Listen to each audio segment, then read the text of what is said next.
Blessings, everyone. This is Reverend Aphren with the Four Pillars Temple. So I was speaking with one of my temple members recently, and we were talking about the tarot. And my temple member had asked if it was World Tarot Day. Well, when I Googled it, I found out that World Tarot Day was actually back in May. It was not in June. So I was like, well, I don't remember anything about World Tarot Day, and I don't remember talking about the tarot. So I wanted to come today and just share a little bit about the tarot and what it is that I have done in the past with the tarot, and then show you some of the decks that I have. So I have a whole table here of different decks that I have used. Excuse me, I'm on my cell phone and I'm having a hard time seeing myself. There we go. All right. So I want to show you and kind of go through with you some of the fun decks that I have kind of collected along the way. So where do I start? So first of all, I'll start with my Divination Box. This is one of my prides and joys. It's kind of dusty, so forgive me. This is my Divination Box. This box was given to me by a friend a long time ago. I've had this for probably 15 years, maybe 17 years, maybe longer, I don't know. I've had it for quite some time. So if you look, there's a little, oh, they're both missing now, but there are these little buckles on the side, and then this opens up into the box. And then the box on the inside is where I keep some of my tarot stuff. So let's dive in and see what kind of fun stuff I have in here. So the first thing I have is I have a tarot reading companion. This tarot companion is the Green Witch Tarot Companion. The Green Witch Tarot is one of my absolute favorite tarot decks. It was given to me as a gift. If you've never seen the Green Witch Tarot, I will show you a little bit of what it looks like.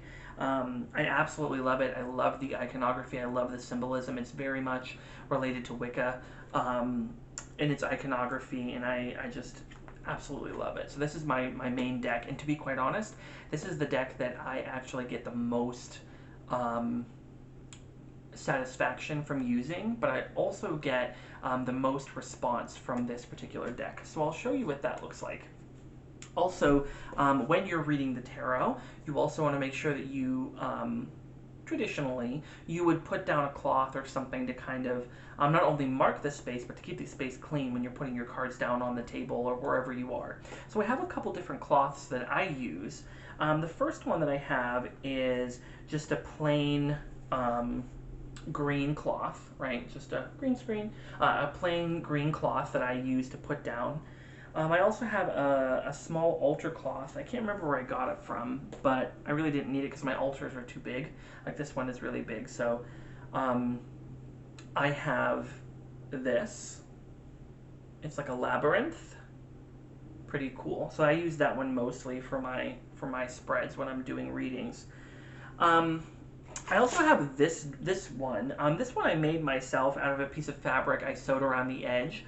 This was used predominantly when I was doing a lot of rune casting. So when I was doing rune casts, I needed a field to do the casts on, right? So I made this. It's basically just a bullseye, right? It looks like a sun symbol, the symbol for the sun. It's basically just a bullseye. And what you do, if you've never cast runes before, is you take the runes and you cast the bag on the field. And whatever is closest to the center, to the bullseye, as we'll say, is current events. And things that are kind of on the periphery or closer to the outside circle would be more like future events, or, you know, and kind of within proximity, near future versus extended or far future. Anything outside of the circle you would remove. So you would completely take off the field. So the way that I would read runes is I would cast the runes. Any runes that were upside down, you couldn't see them, would be taken off the field. Anything that fell outside of the circle would be taken off the field.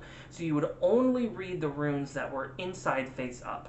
So this was one thing that I would use, that I made very simple. I used fabric paint, and I got a piece of cloth and I just sewed around the edges so they wouldn't fray, and made my own little field. So just something fun.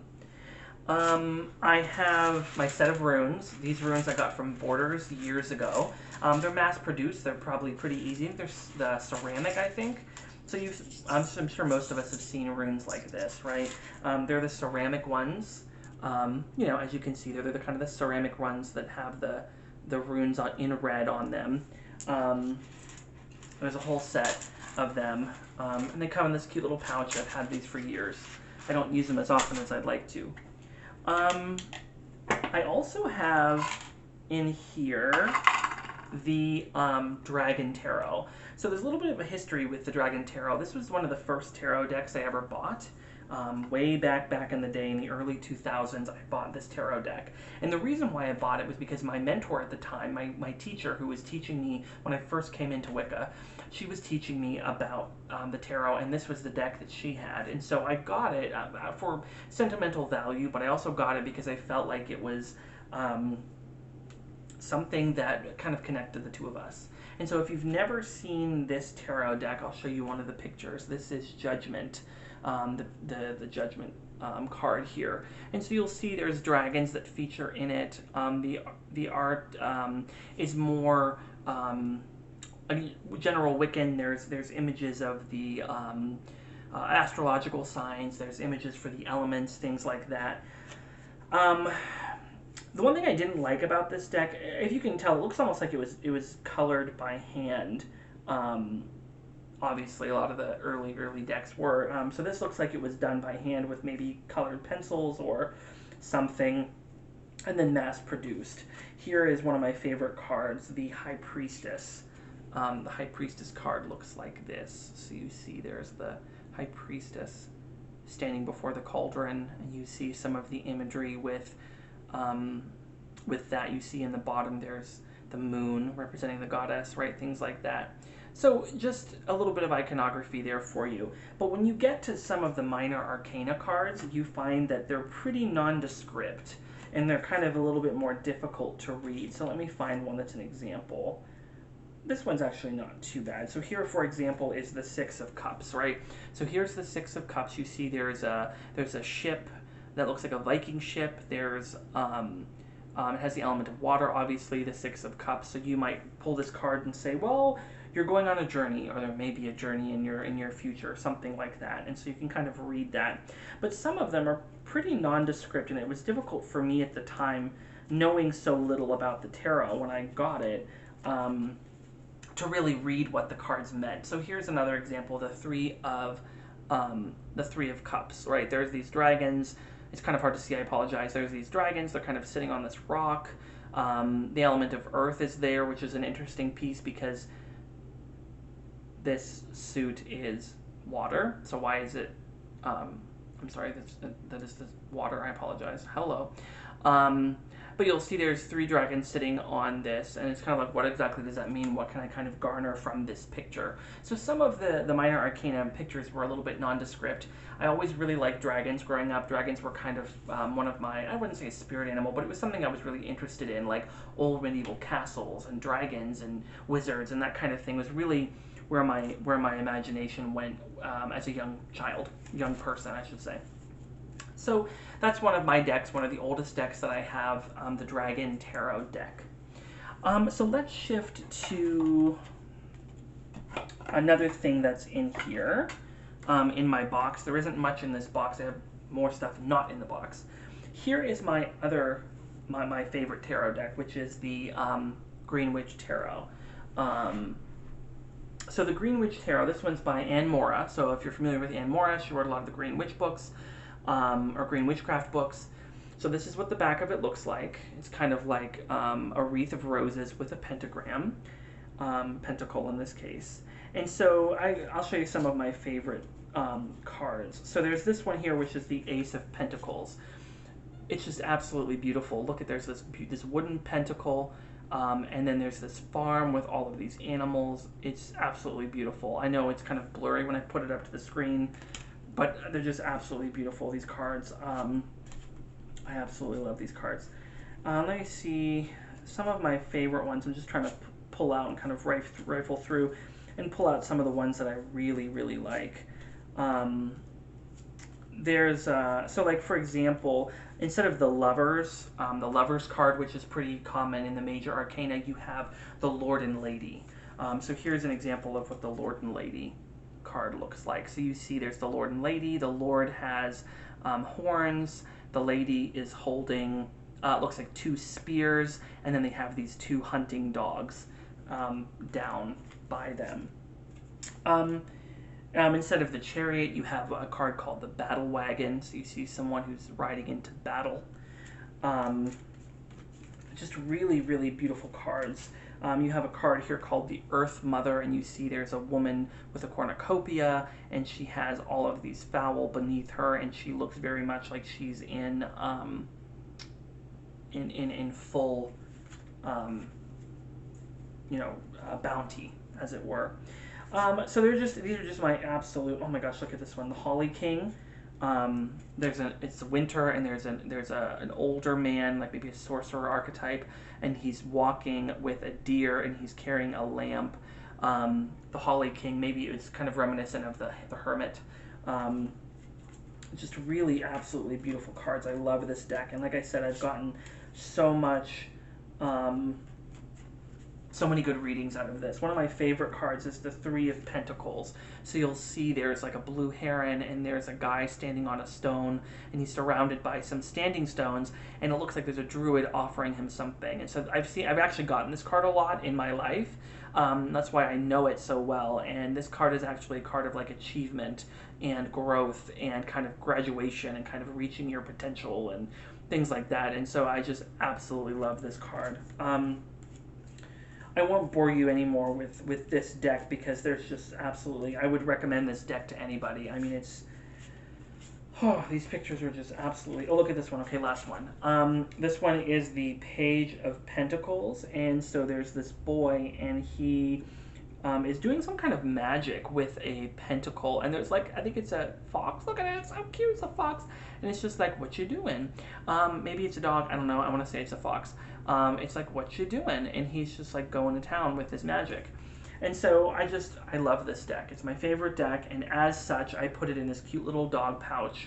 I just love it. I absolutely love it. It was a gift, and it was probably one of the best gifts. You know, they say there's kind of a belief in the tarot and tarot practice that you should never buy your tarot decks, or you should never buy your first tarot deck. There's kind of variations on that.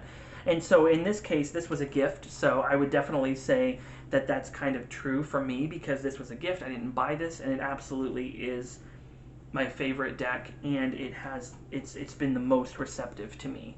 So it's absolutely true for me, I think. So let's look at some of the other decks that I have, kinds of odds and ends decks. Oh, before I close my box, let me show you this one. I wanted to make my own tarot deck a while ago, and so what I did was I went on to, I think it was Amazon, and I bought a box of blank cards, and you can take those cards and you can do whatever you want with them. They're just blank playing cards. So what I did was I made my own deck of cards, and so you see I got a stamp, and I put the stamp on the back of all of the cards. And then on the front of the cards, I'm trying to find one that doesn't look awful, because I'm not really an artist. I mean, I am, but I'm not. Yeah, these are all terrible. But let me just, I don't know. I'm trying to find one that I know. Here's one. And then on the other side of the cards, I put whatever the symbol was, and then I put on the top and the bottom another stamp. So they all have the same stamp, as you can see, but then whatever the card meaning is. So if you know what these symbols are, you will know that these are actually from the Corellian alphabet. So each one of these comes from the Corellian alphabet. So I wanted to have a set of Corellian alphabet cards in order to do divination with, to kind of focus on that. So anyone who, maybe if you're not familiar, in the Corellian degree material, which is called Witch School, in the Witch School material, the second degree Witch School material is focused on the practical application of the magical arts, and specifically divination. And so one of the things they talk about is using the Corellian alphabet for divinatory purposes. So what I did was I did exactly that. I just created cards with the Corellian alphabet. And the cool thing is you can even use those cards and make your own deck with runes or whatever it is that you want to do. So that's everything in my box. Let's kind of shift to some of the other decks that I have. So this deck is not mine, but I wanted to show it to you because it's kind of fun. I've never used it, but it's fun. For those of you who maybe are involved or who really enjoy anime or manga, there is a deck. It is a Manga Tarot. Look at that. It's hysterical. Manga Tarot. The only problem with the Manga Tarot is that, again, the minor arcana are very nondescript. So if you're not too familiar with numerology or what the authors of that particular deck have in mind for how they're codifying the minor arcana, it's difficult to kind of remember what it is. So like the Six of Batons, they call them batons, I'm guessing they mean wands. The Six of Batons, it's basically just 6 batons and there's like a fire in the background. But the Seven of Batons has the same fire in the background, but they just have 7 batons. So it's like, what does any of this mean, right? You'd have to know and understand a little bit about the tarot theory, and a little bit about like even numerology in order to kind of understand what the deal is with that. But I want to show you some of these ones. Like here's the Page of Batons. Whoops. Here's the Page of Batons. Look at that anime character. That's hysterical, right? Here's the Judgment card. Look, it's hysterical. This is like so anime. Here's the Empress. I'm laughing because like, just look. Like if you know anything about, or you watch anime and you kind of know anything about like their illustration style and the way they illustrate women, for example, I just want to show you that. Just hysterical. Here's the Emperor. It's like a teacher or professor or something, right? So yeah, the Manga Tarot is hysterical. If you're interested in that, this is a really fun little deck just for fun. This is what the back of the cards look like. All the kind of elements. Oh look, the cup, the chalice is like a cup. It's like a mug, really. So that's one of the ones that we have kind of floating around the house here. Like I said, personally, I have never used this one. It doesn't really resonate with me. The iconography doesn't really resonate with me. It's just, but it's here. It is here. Let me see what else we have. I have a couple oracle cards. So in my altar here, actually, or shrines, in the shrine here, I actually have a couple oracle cards. So one of the oracle cards is the Goddess Guidance Oracle cards. This was made by Doreen Virtue. Some people are huge fans of Doreen Virtue. Some people are no longer fans of Doreen Virtue. I'm not sure if anyone's really familiar with the story behind that, but she was a big producer of different oracle cards. She's done angel cards and oracle cards, and then something had happened in her experience and her practice that she decided she no longer wanted to do that, and she had developed a very strong, as far as I understand, had developed very strong opinions about the use of cards and divination in general, and pulled all of her cards, pulled them all. So you can no longer buy Doreen Virtue cards. So who knows? Maybe this will be like an heirloom one day. I don't know. And so I really like this deck. This is a pretty common deck. I just pulled one really quick. You got Kali. Kali, and it says here, endings and beginnings. And this is the picture, the beautiful goddess pictures. And it says the old must be released so that the new may enter. And so I like it because they're very nice, short, sweet. You pull a card, you get your kind of message for the day. And each card is a different goddess. Some of my favorite, you have Diana. Look, it looks like she's in a temple and she has her bow and arrow there. She's one of my favorite ones. There's the Butterfly Maiden transformation. She has these beautiful rainbow wings. I also like, well, that's interesting. I just noticed there's Artemis and Diana instead of picking someone different. Bridget is probably my favorite one in this deck. Bridget with her Sacred Flame. Just absolutely beautiful cards. And they all have kind of a message on them, of course, you know, it kind of gives you a little message. I don't use these as much as I would like to, but, you know, they're all very, very interesting and very nice cards. There isn't any other ones I wanted to show. Oh, Kuan Yin. Here's one for Kuan Yin. It says compassion. So just like really beautiful, beautiful cards. That's one of the Oracle decks that I have. The other Oracle deck that I have like a lot, so I'm trying not to like bore everybody. The other Oracle deck that I have is called Earth Wisdom. Earth Wisdom Oracle. And it has like these druids on the front with the Triskelion. And it has really beautiful pictures too. I'm trying to find one that I really like. That one's hard to see. It would be hard to see on camera. Let me see here. So here's an example of one, Inspiration.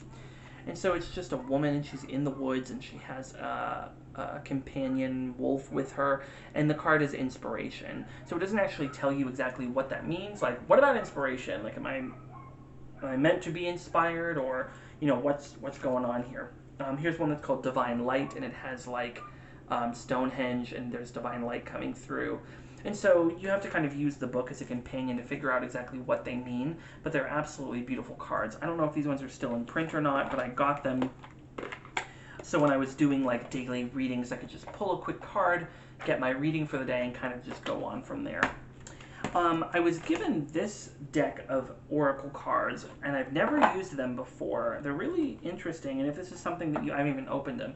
These ones are really nice, and so these ones are called Flower Magic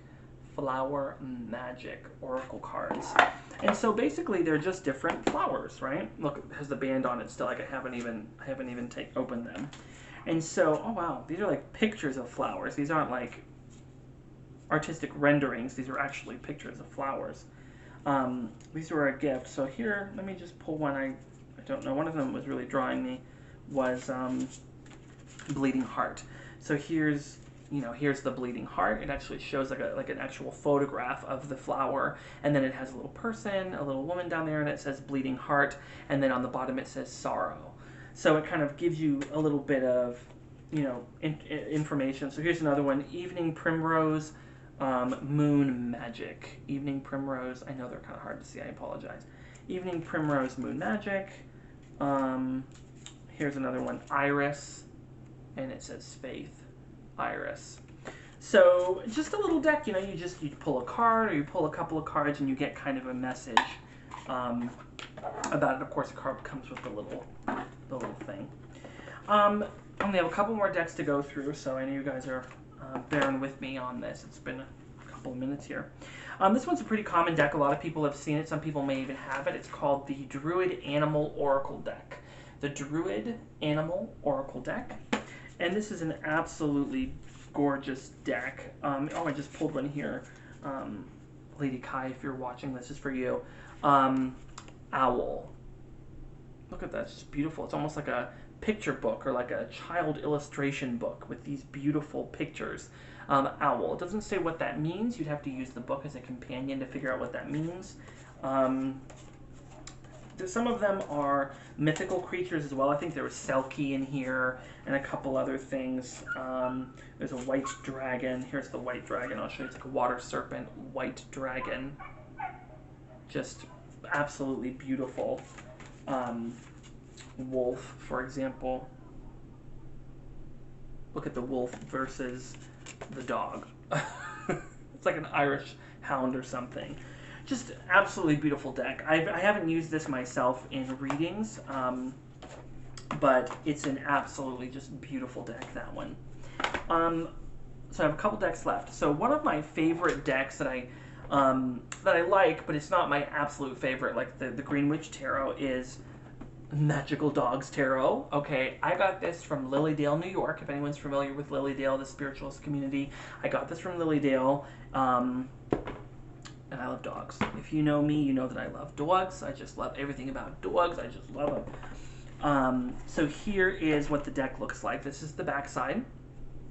And then one thing that I kind of like about this deck is they use some similar iconography with the Rider-Waite tarot, right? That's kind of like our traditional tarot deck that a lot of other tarot decks have been modeled on.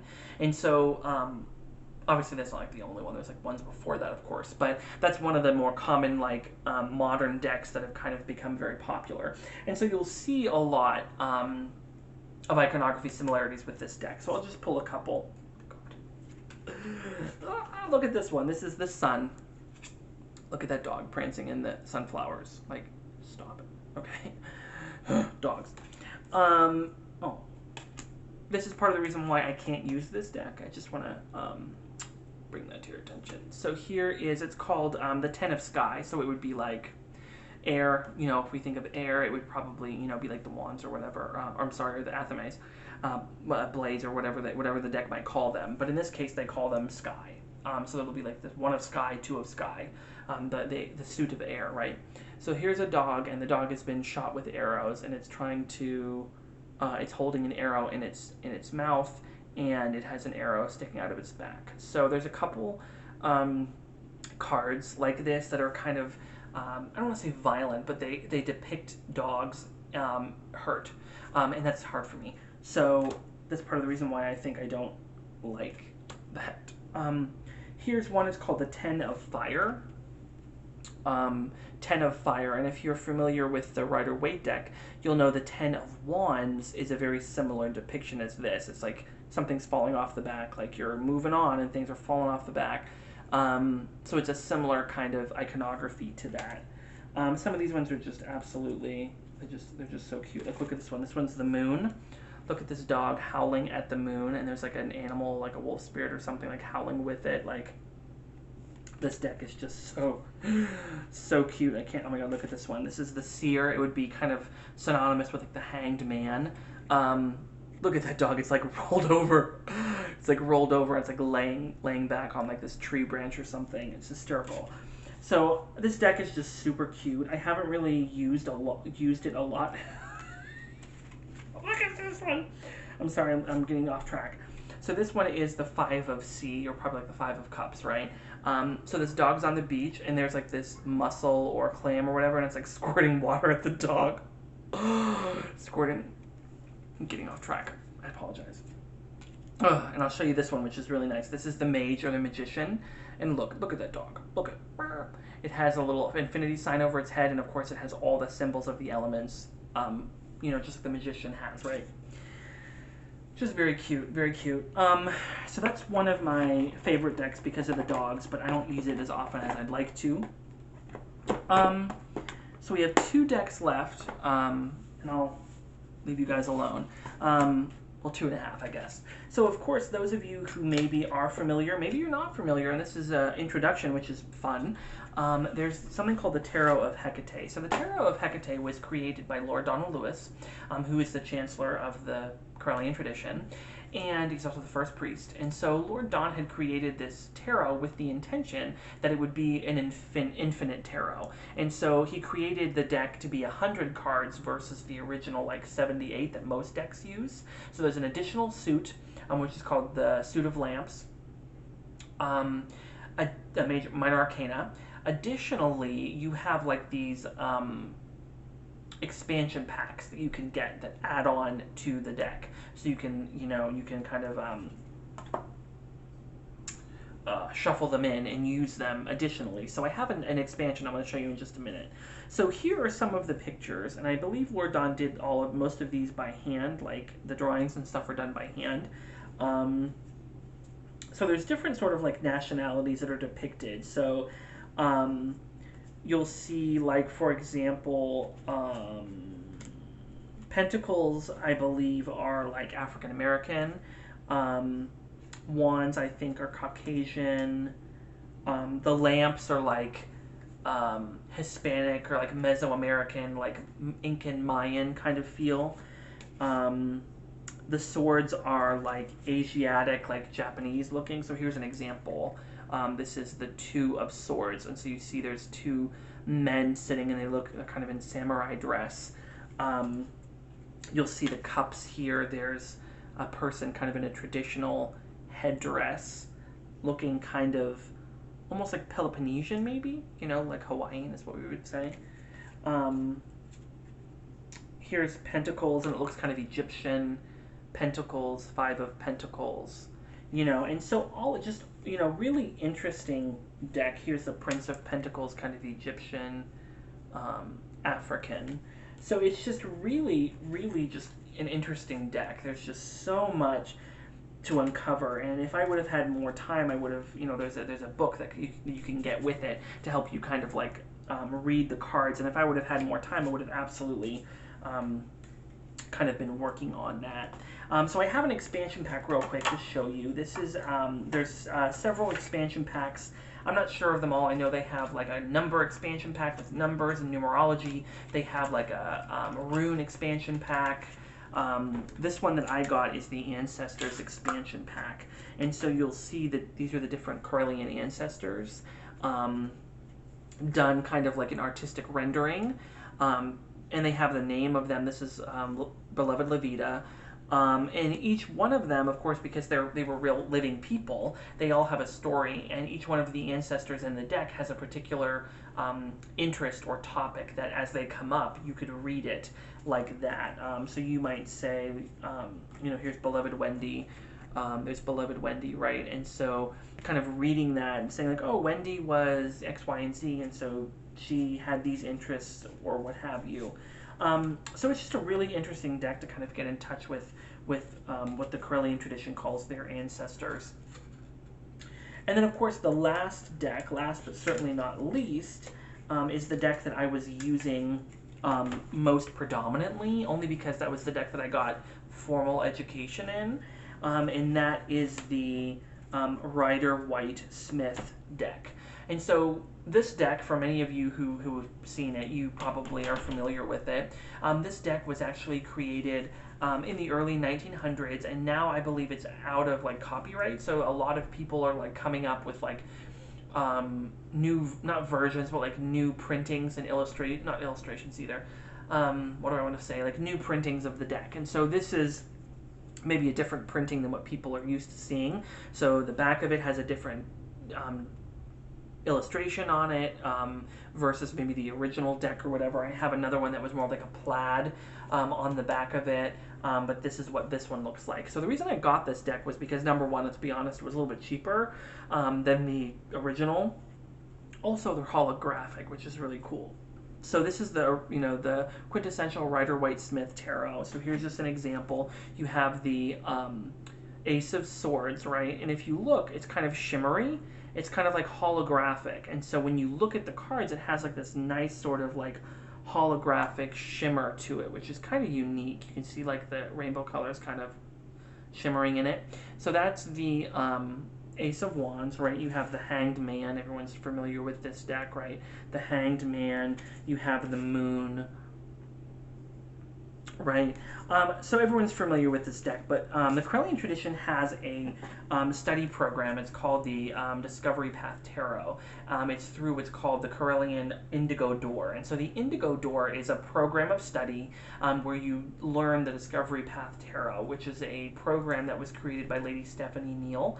And Lady Stephanie created this program based upon the Rider-Waite deck, and it's teaching you how to learn how to read the tarot for personal use. So instead of learning how to read for other people, we're learning how to read for ourselves. And so she uses the Rider-Waite-Smith tarot deck as kind of like the main deck for that. And so the text that she has is that's called the Discovery Path Tarot. It's a great text that helps you to kind of like go through the process and learn how to read the tarot, and you kind of go through the iconography and the symbolism of each of the cards, and you kind of read it from a Carillion Wiccan pagan perspective versus maybe the Christian perspective that it maybe was read from before, like when it was created. So of course it's a pretty traditional deck, but that's one of the ones that I've probably used the most because I've been through the Indigo Door program, and I've gotten some pretty substantial practice with this deck and sitting with it and learning from it and tracing it, and you know, all of that has been really, really helpful for me. So I just wanted to share those with you. share with you some of the decks that I have, which have been so much fun to use and collect. I mean, tarot decks are basically, they're like dogs. You can't have enough, you know. So message, comment in the bottom. Let us know which ones you liked, which ones you have, which ones you have a lot of experience with. A lot of friends on my personal Facebook do tarot reading professionally or semi-professionally, which I think is great. And so let us know which ones you liked, which one was the favorite of the ones that I have. What sort of experience or practice do you have with the tarot?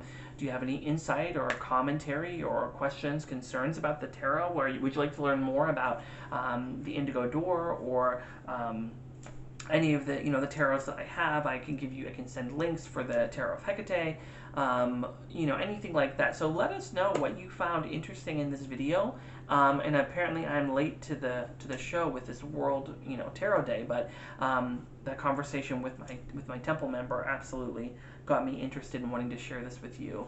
So thank you so much for tuning in, and until next time, signing off for now.